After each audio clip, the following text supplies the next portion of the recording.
Halo sahabat anime, apa kabar semuanya? Akhirnya kita bertemu lagi di Putra Jiwa Channel. Di video kali ini saya akan melanjutkan bocoran spoiler Swallow Star episode 73, yang akan tayang di hari Rabu depan. Luo Feng dan Babata harus membangun senjata yang kuat untuk membunuh monster itu.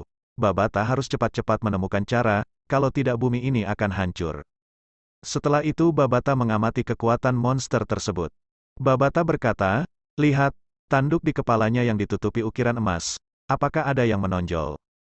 Luo Feng menatap layar dengan hati-hati. Di kepala binatang bertanduk emas itu, di samping satu tanduk yang menembus langit, ada sedikit tonjolan di sampingnya. Pertumbuhan binatang bertanduk emas sangat mudah ditentukan, karena pada tahapan yang berbeda, ia memiliki fitur unik yang berbeda. Tahap bayi itu hanya memiliki satu tanduk di kepalanya, tahap pertumbuhan, itu mulai tumbuh tanduk kedua.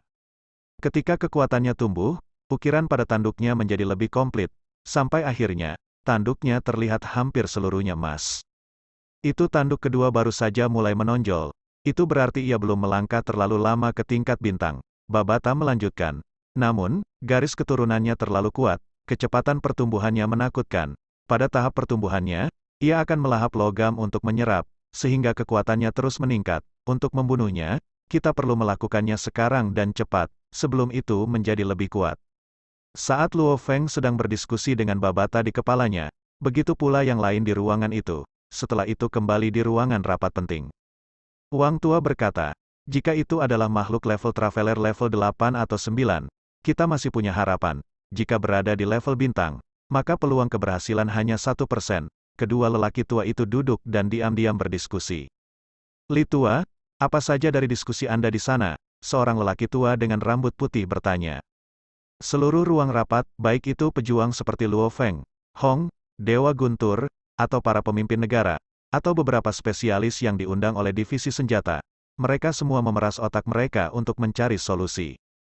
Semua orang di ruang rapat merasa cemas. "Saudara Hong, apakah Anda punya jaminan?" Lei Shen dan Hong duduk di sudut, tidak ada yang berani mendekat.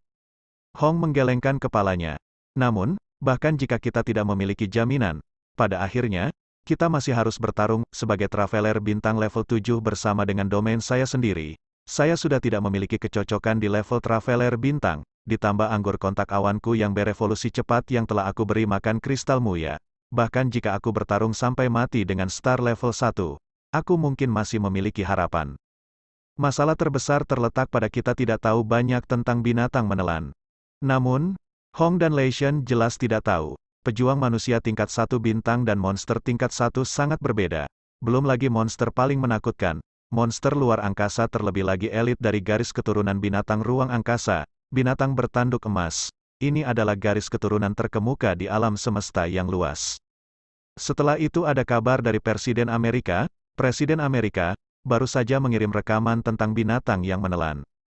Segera semua orang terdiam, sebuah rekaman baru ditampilkan di layar. Ini di padang belantara yang luas, sebuah pangkalan adalah sungai yang lebar. Di markas khusus ini sejumlah besar prajurit dan personel tengah melarikan diri, satu demi satu. Kapal perang berbentuk cakram itu terbang dan pergi. Mereka baru saja menerima pesanan dari kantor pusat, menyerahkan pangkalan dan segera mundur. Kata Presiden Amerika itu, "Dari markas besar kami telah menentukan dari satelit kami bahwa binatang yang menelan menuju ke arah itu." Di layar, cahaya kemasan berhenti, itu adalah 4 binatang bersayap bersisik. Ada keheningan dan rasa takut di ruang pertemuan. Di layar, monster yang menelan sebenarnya bergegas langsung ke pangkalan, hampir seperti kilat, dan menyapu melewati pangkalan. Sisik sayapnya bertindak seperti pisau dan mengiris pangkalan, memotong hampir seperti tahu dan menghancurkan pangkalan. Para prajurit yang tidak dapat mengungsi tepat waktu dihancurkan sampai mati atau dipotong-potong oleh sayap. Pangkalan telah berubah menjadi reruntuhan. "Perhatian semua," Presiden Amerika berkata dengan serius. "Cuplikan ini telah menunjukkan kepada kita dua hal. 1. Itu tidak memakan basis saat ini. Itu menghancurkannya. 2. Ia memiliki kemampuan jarak jauh." Di sisi ruang pertemuan, para ahli hulu ledak nuklir telah membentuk kelompok diskusi. Setelah melihat rekaman itu, mereka meledak dan mulai mengutuk orang-orang tua dengan kepala kulit putih. Semuanya adalah elit dan berstatus tinggi. Biasanya tidak mungkin mendapatkan salah satu dari mereka kehilangan ketenangan. Namun kali ini, banyak dari mereka yang mengamuk. Wajah mereka merah padam. Seorang ahli senjata nuklir Rusia yang berhidung besar berdiri. Dia memandang semua orang. Kami telah mendiskusikan penggunaan sejumlah besar hulu ledak nuklir pada tubuh makhluk itu atau di dalam mulutnya. Apa yang paling kami khawatirkan sebelumnya adalah kemampuan menelannya.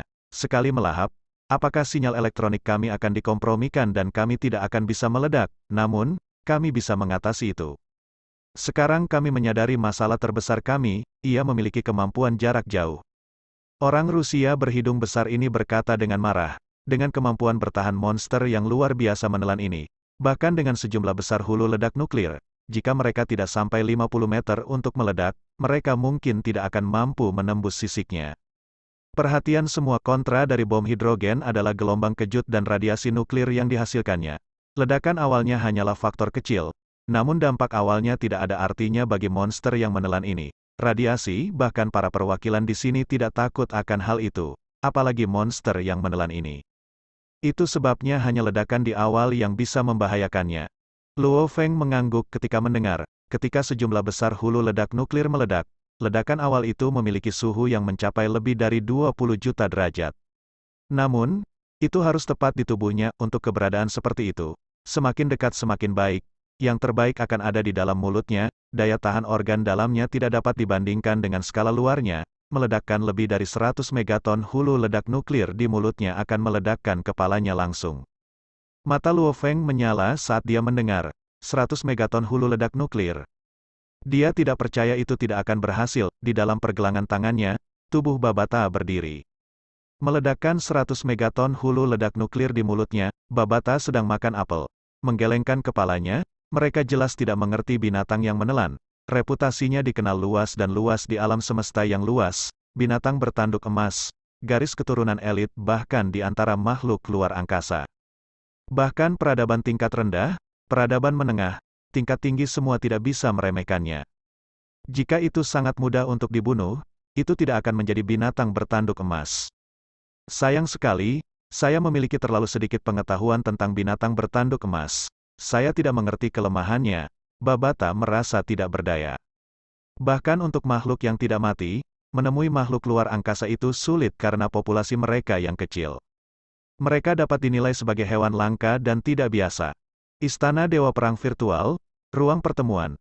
Perhatian semua, sekarang masalah terbesar adalah, jika kita menerbangkan kapal dengan hulu ledak nuklir kepadanya, itu akan menembak jatuh dengan cahaya keemasan, dalam radius 1000 meter, itu akan dihancurkan. Apa yang kita lakukan, dalam radius 1000 meter, bahkan jika itu berhasil diledakkan, bahkan seorang pejuang bintang pun tidak akan terbunuh, kata orang Rusia dengan hidung besar itu. Perhatian semua, untuk meledakkan bom di tubuhnya, kita hanya akan memiliki satu kesempatan. Begitu kita gagal, dengan kecerdasannya dan kerusakan yang akan diterimanya, aku khawatir itu tidak akan membiarkan kapal lain menutup dirinya lagi. Kita tidak akan memiliki peluang lagi. Orang Rusia itu berkata sambil memandang semua orang. Hong berdiri, ketika saatnya tiba, kita akan menggunakan jet otomatis tingkat prasejarah saya untuk mengirimkan bom, dengan kemampuan defensif jet mobil saya. Kecuali jika ia menyerang dari dekat, bahkan lampu kemasannya tidak akan dapat menghancurkan jet mobil saya, dengan hulu ledak nuklir di dalam jet otomatis. Begitu mendekati, sistem AI akan meledak sendiri. Dengan ini, peluang meledakkan hulu ledak di mulut makhluk itu tinggi. Jauh lebih tinggi. Orang Rusia berhidung besar itu sangat bersemangat, para ahli terkemuka bumi juga semua gembira. Namun pada saat itu, Luo Feng mengerutkan alisnya, menghubungkan pikirannya dengan Babata. Perhatian semua, Luo Feng berdiri. Semua orang di ruang rapat berbalik, menatap Luo Feng dengan curiga.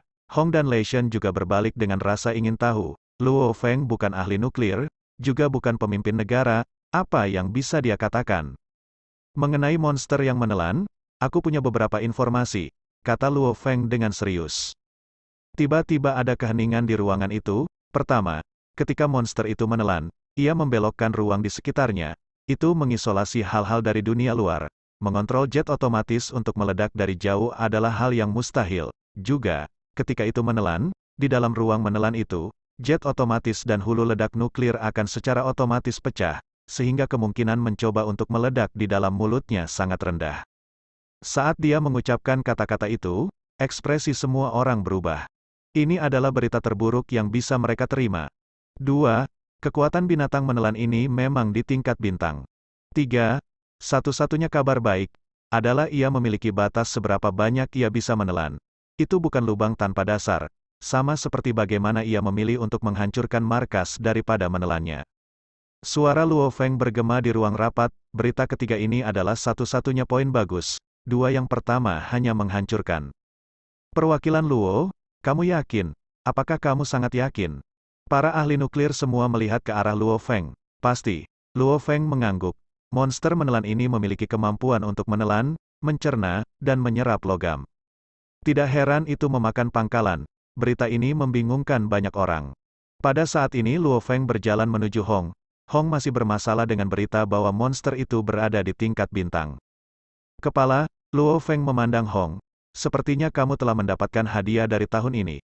Kamu benar-benar memiliki informasi berharga tentang binatang yang menelan ini. Hong memandang Luo Feng, dia tidak merasa aneh sama sekali. Ada banyak peneliti di bumi yang menggali reruntuhan arkeologis. Setelah menjadi perwakilan, tidak meneliti akan hal yang aneh. Saya ingin mendapatkan daftar semua reruntuhan arkeologi bumi. Luo Feng berkata dengan serius. Setiap kondisi reruntuhan arkeologis, saya harap daftar ini dilengkapi dengan semacam deskripsi untuk masing-masing reruntuhan. Aku ingin melihat apakah kita dapat menemukan senjata yang kuat dari reruntuhan ini. Hong menggelengkan kepalanya. Daftar reruntuhan kuno, beserta deskripsinya, aku bisa memberimu. Namun, Luo Feng, untuk menemukan senjata yang mampu membunuh tingkat bintang terlalu sulit, dan bahkan jika ada satu, saya berharap itu akan terkorosi sekarang. Aku ingin mencobanya. Luo Feng tidak ingin ragu. Dia punya waktu. Hong mengangguk dengan serius. Baiklah, aku akan segera mengirim daftar. Namun, Anda harus berhati-hati. Luo Feng sedikit menganggukkan kepalanya. Nah, sampai di sini bocoran Swallow Star episode 73 yang akan tayang di hari Rabu depan, dan saya mengucapkan terima kasih atas dukungan Anda atas channel ini, dan kita akan ketemu lagi di video selanjutnya.